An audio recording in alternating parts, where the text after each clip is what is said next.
All right, we'll call this meeting of the Coralville City Council to order. Roll call. Councilmember Knudsen? Here.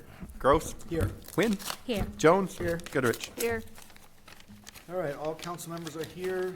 Mayor Foster is in Washington, D.C., so as Mayor Pro-tem, I am presiding this evening. Motion to approve the agenda. So moved. Second. Moved by Jones, second by Goodrich. All in favor, say aye. Aye. All opposed, same sign. All right, we have an agenda.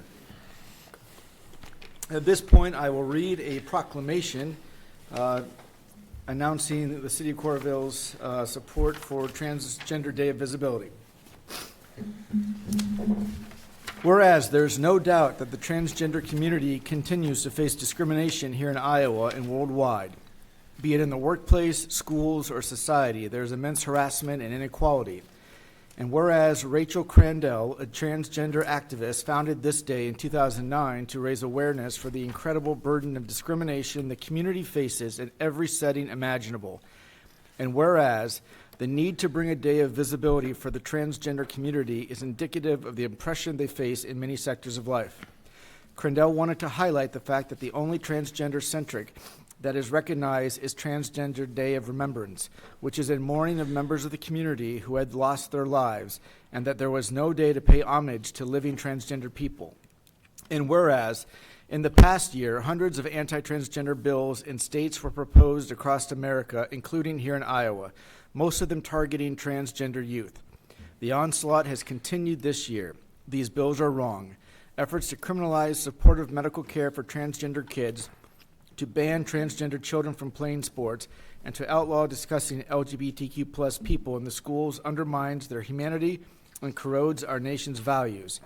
And whereas on Transgender Day of Visibility on March 31st annually, we recognize and revere their contributions, successes, and relentless resilience in standing tall and strong in the face of injustice. Therefore, I, Mitch Gross, Mayor Pro-tem of the City of Coralville, hereby do proclaim the month of March, and specifically the day March 31st, 2023, to be Transgender Day of Visibility in Coralville, and call upon all of you to join us in lifting up the lives and voices of transgender people throughout our community, state, and nation, and for us all to work toward eliminating discrimination against all transgendered and gender nonconforming and non-binary people. Signed this day, March 28th, 2023.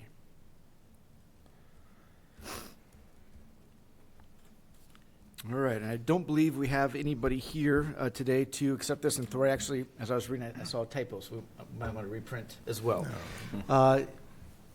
Do councilors want to make any comments on this? That was a pretty well-written proclamation, I think. Yep. I think as a city, we're pretty unified in this. I guess I would just make, one comment that, we want all of our transgender residents and their families and supporters to know that hate has no home here in Coralville, and we will always work to be a fair and just city. All right, I'll give that back to you, Mr. Clerk, for retype. It's the teacher in you. It is the teacher.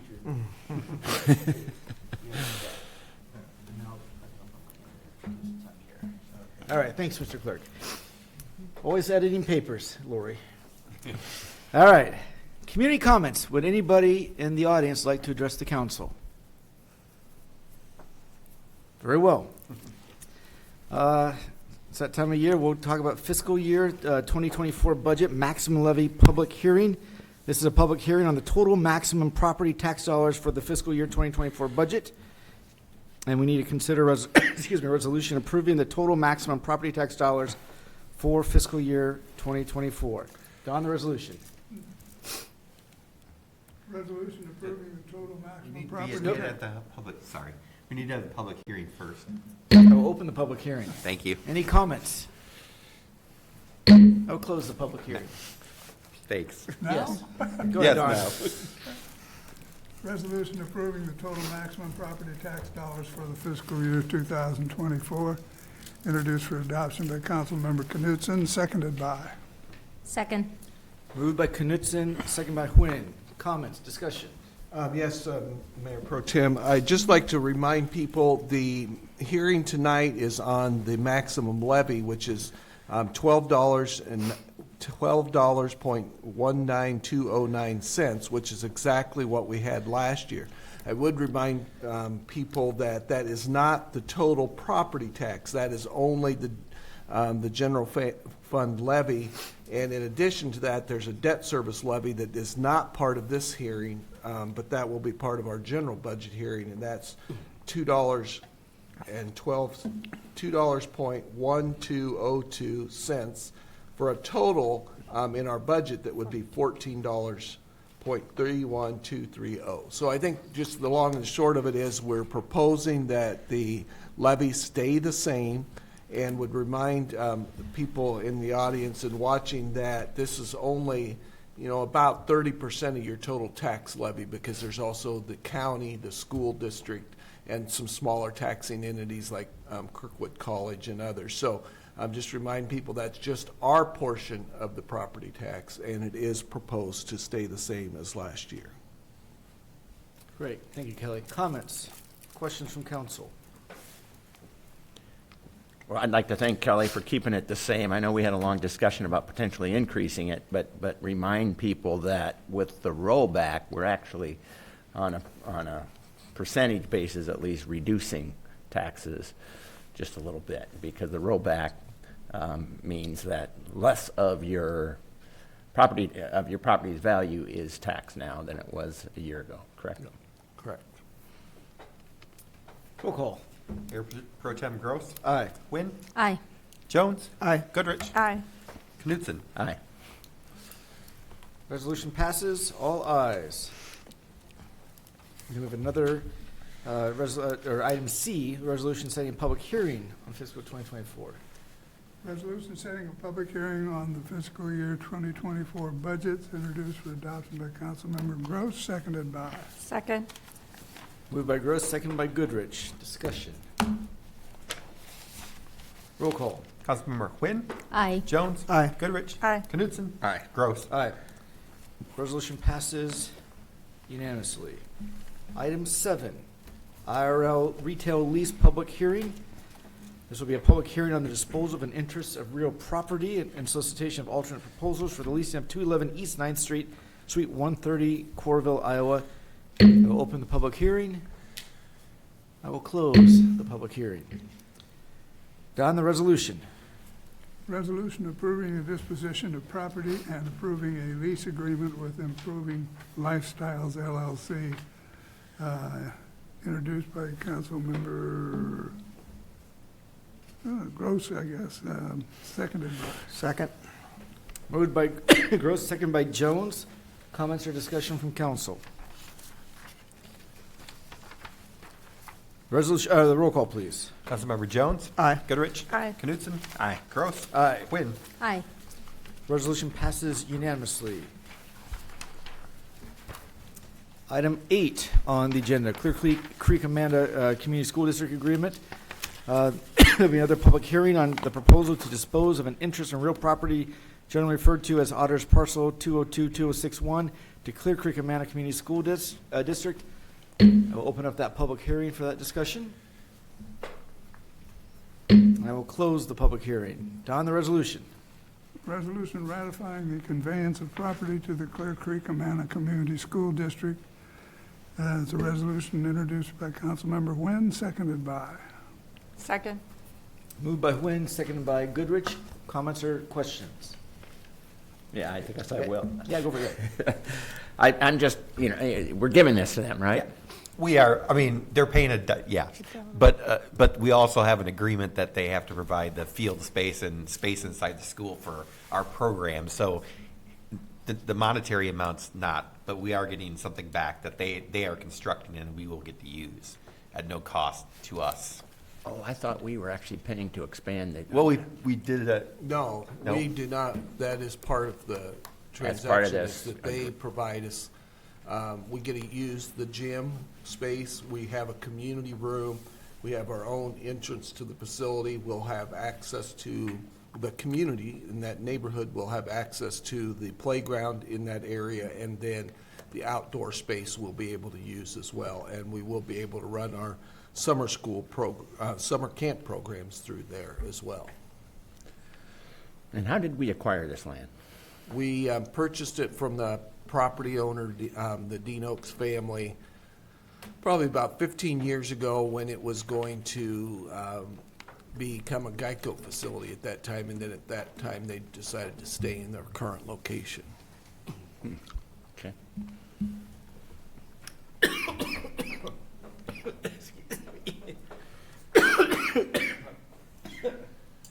You good? All right. Trying to harm me, Thor, over here, or what? Thor poured my water. You didn't even Yeah, I have. There's a reason why. Thor. All right, that was the, we need the roll call vote. Councilmember Goodrich? Aye. Knutson? Aye. Gross? Aye. Wynn? Aye. Jones? Aye. Resolution passes unanimously. Item 9, 813 Fairview Drive Purchase Agreement, public hearing. This is a public hearing on a proposal to dispose of an interest in real property generally referred to as 813 Fairview Drive, GC Holdings LLC. I will open the public hearing. And I will close the public hearing. Don, the resolution. Resolution approving a purchase agreement for 813 Fairview Drive, introduced by Councilmember Jones, seconded by. Second. Moved by Jones, second by Huynh. Questions or comments from council? So this is our this is- wonderful property on. Yes, Yeah. this is one that we acquired via the abandonment procedure. It had windows open, utilities weren't on for a couple years, and we went inside and we had to do an FED on action, which is an eviction action on the person who didn't turn out to be there. But, so the inside is completely, the whole house will be completely gutted. The roof needs to be repaired, all the windows need to be redone. And so the $2,000 came up. That's about what it cost for the legal services to get the property. So, and then as we said, that'll be sold as a owner occupied house, and it'll be required to be owner occupied for 20 years after he's got it done and sold it. This isn't the same developer. No, this is Chad Freeman Construction. Okay, yep. Yep. If we didn't have that requirement, what would this property sell for? Do you think? If I was the inside, I was surprised that he wanted to put it back together. So Well, I mean, you could tear it down and build. you a could new tear one, it though. down, and you could tear it down, and the lot is not very big. So, and it was a former habitat lot. So I'm not sure that if you tore it down, whether you get $15,000-$20,000 for the lot. But by putting the restriction on there, you're actually making the value a lot less because they can't rent it, or nobody for 20 years can rent it. So it's actually, the value is not, that wouldn't be fair market value, it'd be a different value. Sure. It's lower value because you've limited the use of it. But this will turn into a nice, affordable home for someone. Yep. And For sure. I'm sure the neighbors in the Yep. neighborhood will be appreciative. Yep. When we went in there, I talked to the next door neighbor who's lived there almost the whole time, so she'll be happy to. I think she got her house I think she's the only one that's lived next to that house for her since it was built. Am I correct? This is an area where we've done a lot of habitat homes? There was like There was 7 probably or 8. 8 or Yeah. 9, yeah. All right. Any other questions or discussion? There's no restrictions though on what they can sell it for, right? No, because we have no Who knows idea what they're gonna put we have into no idea what it's going to cost to put that back together. Roll call. Councilmember Knutson. Aye. Gross. Aye. Quinn. Aye. Jones. Aye. Goodrich. Aye. Resolution passes unanimously. Item 10, resolution regarding transfer of funds. Don, the resolution. Resolution authorizing the transfer of funds from the debt service fund to the project funds in the amount of $11,486,000, introduced for adoption by Councilmember Goodrich, seconded by. Second. Moved by Goodrich, seconded by Jones. Questions or comments from council? Yeah, I just, Mayor Pro-tem, I just mentioned that this happened at the time that the bonds were sold, and this was one of the things that came up during the audit, and we would like to get this taken care of this year so that this year's audits reflect the fund balances accurately. Thank you, Howie. Any other questions, comments? Roll call. Mayor Pro Tem Gross. Aye. Quinn. Aye. Jones. Aye. Goodrich. Aye. Knutson. Aye. Resolution passes unanimously. Item 11, mobile vendor permit. Don, the resolution. Ordinance number 2023-1003, an ordinance amending Chapter 122 of the Code of Ordinances of the City of Coralville regarding a mobile food vendors. Introduced for adoption, first consideration by Councilmember Knutson, seconded. Second. Moved by Knutson, second by Goodrich. Discussion. I just start off, this ordinance was, the clerk and community development director Johnson did a lot of research on other communities, and the ordinance was a culmination of the research they did in trying to adapt it to Coralville's rules. So, open it up for discussion. I or Dave or Thor could probably answer any questions you have. So, in reading so is this the first reading? This is the first reading, so it can be amended if you guys would Yeah. like to Yeah. after this. Yep.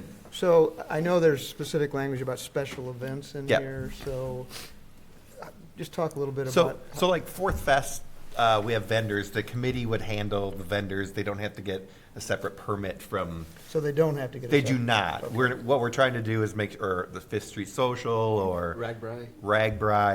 every event has their own rules about Okay. if you're involved in that, you do not have to get a different permit. That would be duplicative. We thought this was more for just the regular, ordinary, day-to-day operations of these vendors. It sounds like the overall goal is to make it a little simpler process and more uniform throughout the county. Yeah, and I think that's what the goal was, to have rules that apply to everybody uniformly. Yes. And so this would have some bearing on some or a mobile food stands in Coralville now, right? Because you have to move it every Yeah. night, and it can only be in that location for 3 days. 3 consecutive days. Yeah. Okay. Yeah. I mean, we don't want to have stands that are sitting there, Yeah. weeks on end. So it's not really a mobile food stand at that point. It's really just a commercial business that's operating on there. It doesn't necessarily follow the rules that all the businesses who have brick and mortar stores have to follow. So what if the food truck is located on a private, All food trucks are Parking lot. required to be on private property. We're not allowing, some cities allow them on public property, but we are not doing that. so even if it's on private, they have Correct. to adhere to that rule? So yes, so we're trying to, that is the way it's written right now. Which is also not different than what it is now. If you have it now, you had to get a permit as well. I had a person in the past who actually parked on a property, and I went up to him and asked him if he had his permit. He said the property owner gave him permission, even though the city owned the property, so I knew that was. So one of the things is you're also supposed to have, permission from the property owner, so we know that that's happening. So- Other questions, yeah. Go ahead. Go ahead. No, it's- if there's I was any just going to say, comments, yeah. so, back to the special event thing, I mean, you Hmm? mentioned events that are sort of city events. Yes. If a local business was going to have I don't know, open house or something special, and they wanted to bring a food truck in for that, I don't think we're going to require them to get a permit either. Okay.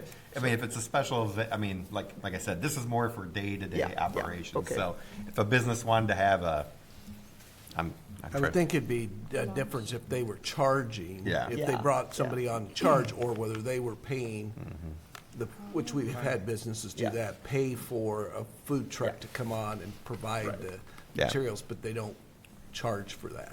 My rule's usually been, are they serving it to the general public and getting paid so that's the distinction, by yeah, them? okay. Yeah. So if they're not serving to the general public, they don't, I've seen Or people they're just not- for graduation Or the parties. they're business not- is providing it as Yeah. a service to the Yeah. public. Yeah. Roll call. Councilmember Jones? Aye. Goodrich? Aye. Knutson? Aye. Gross? Aye. Quinn? Aye. First reading of the ordinance passes unanimously. Item 12, building codes adoption. Don, the ordinance. Ordinance number 2023-1004, an ordinance amending the Code of Ordinances of the City of Coralville as previously amended and adopting by reference the 2021 International Building Code, the 2021 Residential Code, the 2021 International Fire Code, the 2020 International Existing Building Code, the 2021 International Fuel Gas Code, the 2021 International Pool and Spa Code, the State of Iowa Mechanical Code, the State of Iowa Electrical Code, the State of Iowa Plumbing Code, and the State of Iowa Energy Conservation Code, all with amendments thereto, introduced for first consideration by Councilmember Gross, seconded by. Second. Moved by Gross, second by Huynh. Questions, comments from council or staff? How often do these codes change, this international codes that we're talking about? I believe they change every 3 years. We were on the 2018 edition. We're always a little behind to adopting them, and also I know like Ori for sure has met with the other fire. We're trying to make them as uniform as possible if you're going to build in Tiffin or Iowa City, Coralville, or North Liberty. So they've met with other officials in their same capacity. So it's every 3 years we would do this. Yeah, I just wonder if you couldn't just say with the current version of the international code. Well, you don't do that because a lot of times you have to make specific amendments to those codes to make them localized. And so the amendments may change as the new code is written. Did we have to do that this time? Yeah, yeah. So if you look at it, the ordinance is pretty long. There's amendment. Some of them were just adopted by reference, which with no changes. Some of them have changes. Like I know just for one change that I think the International Fire Code and Building Code requires sprinklers in single-family homes, which we don't require. Really? Yeah. Interesting. So that's just one. That's one change that I know we have. So. Okay. Roll call.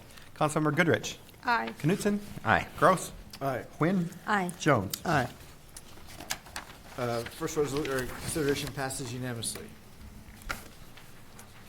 Item 13, union contract. On the resolution.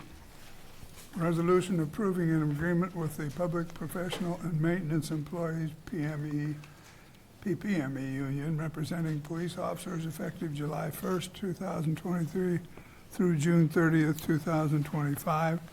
It's introduced for adoption by Councilmember Wynn, seconded by. Second. Moved by Huynh, second by Jones. I see we have our Director of Human Resources, Mike Funky, at the podium. Yes, thank you, Mayor Pro-tem. We got a 2-year agreement with the Coralville Police Officers Association. So this puts us in the same rotation as the other 2 unions who will have 2 years remaining on their 3-year contract. So we'll take a fall off and then we'll hit back at it again after that. So just some of the highlights with the union agreement with them. It's a 2-year deal, like I said. July 1st this year, 3.25% increase. Another 3.25% increase the July 1 of 2024. We did raise the field training officer hourly rate by 15 cents to move that up to reward those officers who are training our new people. And the EMT pay went up. That's a definite separator what our officers do from other entities, so we like to reward them for that. So I'd like to thank the Police Officers Association, everybody who participated on that. They had a good showing each and every time that we negotiated. Chief Cronin, Lieutenant Summers also for helping me out with all the information and gathering stuff as well. And Bill Stone, our representative with Lynch Dallas. So. Great. Any questions for Mike? Congratulations. Yeah. Yeah. Question, what did we budget for next year in terms of an increase? That would be the amount. Yeah, this was a we were target right on we were it. going for. Yep. Now, having been on both sides, I appreciate what you do. And yeah, thank you, Mike, and to the police union. Roll call. Councilmember Knutson. Aye. Gross. Aye. Huynh. Aye. Jones. Aye. Goodrich. Aye. Resolution passes unanimously. Item 14, property liability auto insurance renewal. On the resolution. Resolution approving Iowa Communities Assurance Pool as the city's insurance carrier, introduced for adoption by Councilmember Jones, seconded by. Second. Moved by Jones, seconded by Goodrich. And also, in addition to being in charge of human resources, it's also risk management, Mike Funky, Director, yes. Yes, yes. This one was a little more painful than the police negotiations. We got a 19.2% increase to our property liability insurance renewal. It's about double of what we typically see, but it's still better than the book of business out there for the industry. The industry's looking at 20 to 25% increases. So 19.2, I guess we can say thank you for that, unfortunately. So 186,000 extra, or on top of what last year's renewal premium was. We will be able to find that within the budget, kind of piecing it together, but we will be able to cover that increase. And the good news is, too, we're doing some changes with our cyber security program, so that actually went down 12% compared to what it was. So that's a tough thing to do in this industry of all the cyber attacks and everything else, but our premium actually went down. Unfortunately, that's a small portion of the increase, and the bigger portion went up. So I'd like to stay with ICAP and recommend approval. It is a tough pill to swallow, but I'm feeling better now that you've spun it so that we actually had a small increase. It is, it's a big number. It is a big number, yes. On the resolution. It's a roll call. Is it a roll call? Yeah. Yes. Oh, it is a roll call. I apologize. Don, Mayor roll Pro call. Tem Gross. Aye. Quinn. Aye. Jones. Aye. Goodrich. Aye. Knutson. Aye. The resolution passes unanimously. Item B. Don, the resolution. Resolution appointing Michael A. Funky and Kelly J. Hayworth as the individuals to represent the city with the Iowa Communities Assurance Pool. Introduced for adoption by Councilmember Goodrich, seconded by. Second. Moved by Goodrich, seconded by Jones. Discussion? Roll call. Councilmember Quinn. Aye. Jones. Aye. Goodrich. Aye. Knutson. Aye. Gross. Aye. All right, and item C. Don, the resolution. Resolution approving Travelers as the city's cyber liability insurance carrier. Introduced for adoption by Councilmember Knutson, seconded by. Second. Moved by Knutson, seconded by Goodrich. Discussion. Is this a change in coverage as far as what's the money of? No, we're keeping the same limits of 2 million in case there is an attack. Yep. I wonder if the Russians are busy now. That's why cybersecurity is a little cheaper. Who knows? Who knows? Okay. Resolution. Roll call. Jones. Aye. Goodrich. Aye. Knutson. Aye. Gross. Aye. Quinn. Aye. All right, resolution passes unanimously. Item 15, Fifth Street improvements, 12th Avenue to 20th Avenue, bid report. And City Engineer Scott Larson. Thank you. So last Tuesday, the Iowa DOT held the bid letting for our Fifth Street project. There were 3 bids received.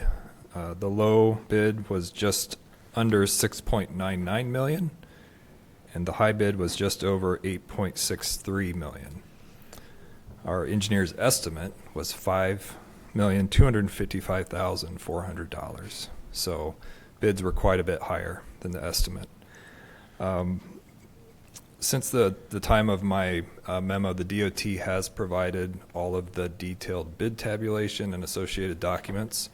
We received those yesterday morning, and our engineering consultant, Shive Hattery, has put together several different spreadsheets kind of looking at all the individual numbers. I can't share any of that information yet because we haven't given it a thorough review.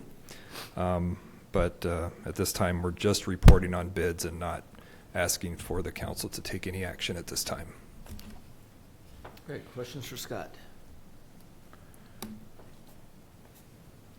All right, thank you, Scott.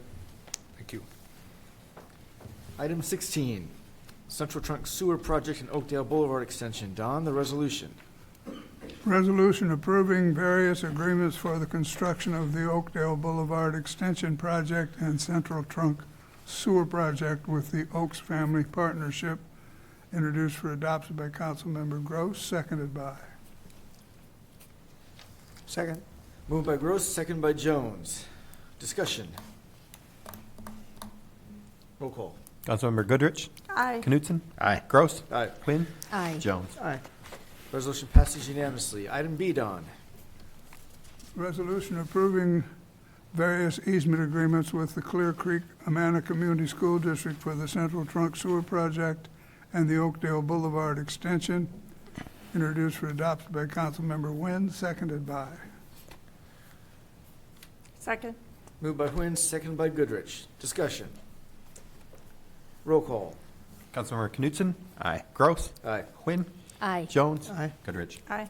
Resolution passes unanimously. Item 17, Master Services Agreement. Don, the resolution. Resolution approving master short form agreement for professional services and task order number 1 with HDR Engineering for traffic signal timing support, introduced for adoption by Councilmember Jones, seconded by. Second. Moved by Jones, seconded by Huynh. Discussion. And I believe it's just according to the information, this is to help make the construction project first and the interchange better and smoother and more efficient. So this is a good thing. Roll call. Mayor Pro Tem Gross? Aye. Quinn? Aye. Jones? Aye. Goodrich? Aye. Knutson? Aye. Resolution passes unanimously. Item 18, tobacco violations hearings. We do not need to have a hearing because the item B people came in yesterday and paid and admitted their violations. So we can skip item A and go right to B, Mr. Mayor. Item B. Yep. All right. Don, the resolution. Resolution accepting payment of $300 civil depending from J&P Liquor LLC at 2425 Second Street, introduced for adoption by Goodrich, seconded by. Second. Moved by Goodrich, seconded by Jones. Discussion? Roll call. Councilmember Quinn? Aye. Jones? Aye. Goodrich? Aye. Knutson? Aye. Gross? Aye. Resolution passes unanimously. Item C. Don? Resolution accepting payment of $300 penalty for Delamart number 4 at 590 First Avenue, introduced for adoption by Councilmember Knutson, seconded by. Second. Moved by Knutson, seconded by Huynh. Discussion? Roll call. Councilmember Jones? Aye. Goodrich? Aye. Knutson? Aye. Gross? Aye. Quinn? Aye. Resolution passes unanimously. And item D. Don? Resolution accepting payment of $300 penalty from Hy-Vee Inc. at 2025 Second Street, introduced for adoption by Councilmember Gross, seconded by. Second. Moved by Gross, seconded by Jones. Discussion? I guess one thing I will say at the end. So I'm assuming this includes beyond just traditional tobacco, but vaping, paraphernalia. Yeah, I vape, mean, and anything that, cartridges. and the police department is, the state gives us a grant to go in and do the checks, so. And if either we prosecute or the AG's office will come down there and do it, so. Yeah, I think I will put my other hat on it. You know, I would implore businesses to card people. Right? The vaping and tobacco use, especially from vape in schools, is rampant. So please do your job and don't sell it to people who are underage. All right. Roll call. Councilmember Goodrich? Aye. Knutson? Aye. Gross? Aye. Quinn? Aye. Jones? Aye. Resolution passes unanimously. I will now consider a motion to approve consent calendar as presented or amended, items A through U. Yes. So move. Moved by Goodrich, seconded by Huynh. Roll call. Councilmember Knutson? Aye. Gross? Aye. Quinn? Aye. Jones? Aye. Goodrich? Aye. That passed unanimously. City Administrator's report. Kelly. Well, I would first report that the mayor did suggest, so that the Mayor Pro Tem didn't beat her records for running meetings, that I could read out of the budget or the Lest We Forget book to extend this meeting a little while. So I don't know if you have a preference, Mayor Budget, Pro Tem. definitely budget.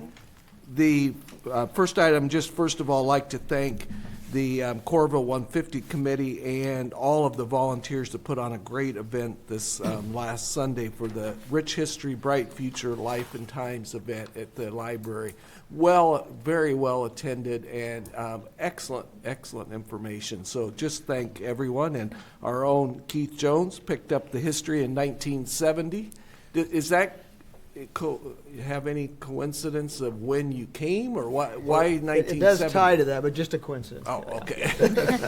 So, but it was a great event. And so the intent is that that's the first of a series of speakers that we'll be having throughout this time until October 3rd, when we officially celebrate the 150th year. Just a couple of upcoming events that we have. April 1st, this Saturday, is the Fourth Fest Basket Auction, 4:30, the viewing of the baskets, and then after that, at 5:30 is when the actual auction starts, and this is a great fundraiser for our Fourth Fest event. And then on April 16th, the Coralville Fire Department will be having their annual pancake breakfast. It's at the fire station here on 5th Street from 7 a.m. till noon. So encourage people to stop out and visit with our firefighters and see all that they are doing. So that's all I have, Mayor Pro Tem. Great. Thank you, Kelly. Yeah, I run an efficient meeting. What can I say? Even when I have a choking fit in the middle of it. When I won't take, or I won't take all of your. I'm assuming you're going to talk a little food pantry, but I'm going to talk some of it because You just do.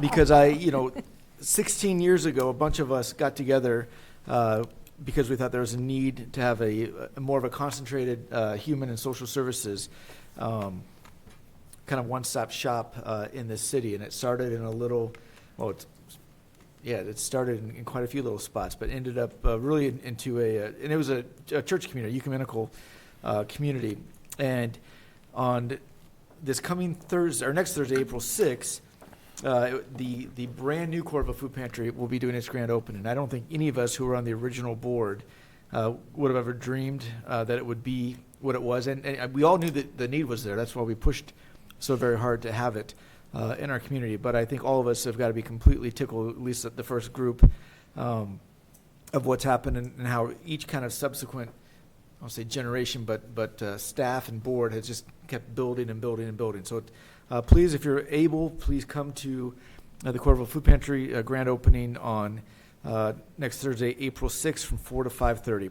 Also, this coming Friday, one of the great things that the Food Pantry does in partnership with the city is a community meal, but I will let Hy talk more about that because I've been there when people steal your thunder. The other thing I do want to touch base on is more of a serious note. Last week, we had two significant bomb threats at Northwest Junior High. And these weren't typical prank bomb threats. These were over very serious issues, unfortunately, regarding regarding a book in the Coralville Northwest Junior High Library, which is a sad state of affairs that we are where we are, where people and librarians and educators are targeted. But I also want to give a huge shout out to Chief Crone and the police department, Chief Schweitzer and the fire department for the response to that incident. Both incidents, I heard just great things from my colleagues at Northwest, so I appreciate that on behalf of the city. Also, I want to give a shout out to Sherry Proud and the staff at the rec center where students were evacuated to, and the entire city. And I guess I would just end too. I hope the next time you're in the Coralville Library, please give those librarians a shout out and a hello, because right now what should be just a job that should never, in my opinion, be criticized is one of high levels of scrutiny right now for nefarious reasons. So that's all I have. Oh, I do want one more thing. Scott, is your report later on, is there a lot of traffic updates and things that you're doing in your report, or is it more of a general report? It's a general report. Okay, so it won't make good for live TV. All right. There goes the ratings. All right, with that, I'll go with Hy. Oh, actually, city attorneys. What do you guys got? Just on the food pantry note, the asbestos has been removed from the old location of the food pantry, and we'll be starting to take some bids to demolish that building. It's outlived its time probably, and we are going to leave the post office or the mailbox there and leave the part of the road so you can drive through and still use the mailbox. Everything else will be seated and everything, but we'll still leave that open for use by the general public. And for those, the city attorney's talking about the old post office, the second home, or actually the third home of the food pantry. Yes. All right. Councilmember Huynh. Thank you, Mayor Pro Tem. Just piggyback on what Mayor Pro Tem said about this Friday, the Global Community Dinner. The first one we host was 2019, and this will be the second one. We are really excited. We have over 20 different cultural and country represented at the event. It's going to take place at the Coralville Public Library downstairs from 6:30 to 8:30. Everybody is welcome. You don't have to bring something to contribute to be able to share food with other people. The 150 celebration will also participate in that. Yeah, we're really looking forward to that. And then come by next week, next Thursday, from 4 to 5:30 for our grand opening. This will give you a chance to tour the new permanent home of the food pantry. If you have ever been to our old home, you'll see a huge upgrade. And then this Saturday, we will be closed to the public because of the meal. We'll close on Saturday. So if you need grocery, please give us a call or come visit us tomorrow and Thursday. And then on Saturday from 11:30 to 2:30 p.m. Is the mobile clinic. And so it's going to be at the Coralville Public Library. They have everything from vital to lab to exercise, nutrition, free eyeglasses, and prescription medication. And there will be a doctor presented that day. So, and they also have neurology services on the 1st. So please do come by the library. Thank you. Great, thank you. Hi. Real quick before I go to the other council members, Kelly, is there a grand marshal for the parade yet? Not yet. I'm going to put out a suggestion because I wanted to say this too, and I forgot. I want to give a huge Go Hawks to the Iowa women's basketball team, specifically Coralville resident Jan Jensen, who was just named the assistant coach of the year. I think she'd be a fantastic grand marshal in the parade, just given the accolades she's won and where the Hawkeyes are going there. So huge Go Hawks to the women's basketball team and to Coach Jensen. All right, council member, we'll go Jones. Not much to add that hasn't been said. I do want to just thank the many people that helped the food pantry open this new facility. We really hope that the pantry, that building, is debt-free in the matter of another year or so, which is an amazing accomplishment. We've had some very generous people, and I just want to give my thanks to the people that did that. We had a great contractor in Hodge Construction. It really helped us a lot through that process. So it is remarkable, Mitch, but we've had a lot of help on the way. So thank you all for who have helped with that. That's all I have. Great, thank you. Councilmember Goodrich.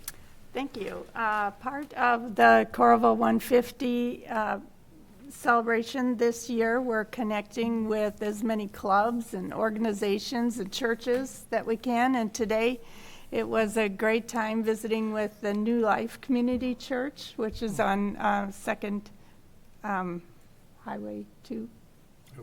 Highway 6, 2nd Street.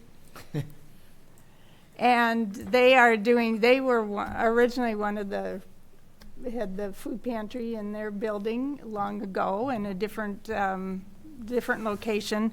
And they continue to have great outreach in the community. They're doing they have a Chinese school on Saturdays, and they also have a service for Spanish speaking, 2:30 on Sundays, as well as a very involved congregation, and they're looking forward to partnering with the city of Coralville and also just being a blessing to the community and so on, and being involved right there where they are, right in that neighborhood. So that was one visit that we've had, and we look forward to more visits with different organizations and different churches and so on. They reached out to us, but we'll probably as a committee, be reaching out to all the different organizations in Coralville. Great. Thank you, Councilmember Goodrich. And down there by his lonesome, Councilmember Knudsen. Thank you, Mayor Pro-tem. Just a couple quick things. Because we've been able to keep First Avenue open, I've been biking along the Iowa River to work the last couple of weeks, and there's quite a bird show going on. We had eagles. They're mostly gone. I think some gulls of some type, just Pelican. thousands of them. Very cool. And the pelicans have shown up in the last couple of days. And they showed up last year. I don't know what the deal is, but there's hundreds of those already there, and there'll probably be more. So I encourage you to get a chance to go down there and along the river and see that. And unfortunately, I have to send my regards for the community meal on Friday. I was hoping to be able to attend, but I'm going to blame it on Caitlin Clark because I'm going to be heading to Dallas to watch her play on Friday night. Looking forward to that. Should be fun. And I'll second Mitch's suggestion for having Jan Jensen participate in the parade. That'd be fantastic. That's all I have. All right. Motion to adjourn. So move. Second. Moved by Nguyen, second by Goodrich. All in favor, say aye. Aye. 45 minutes.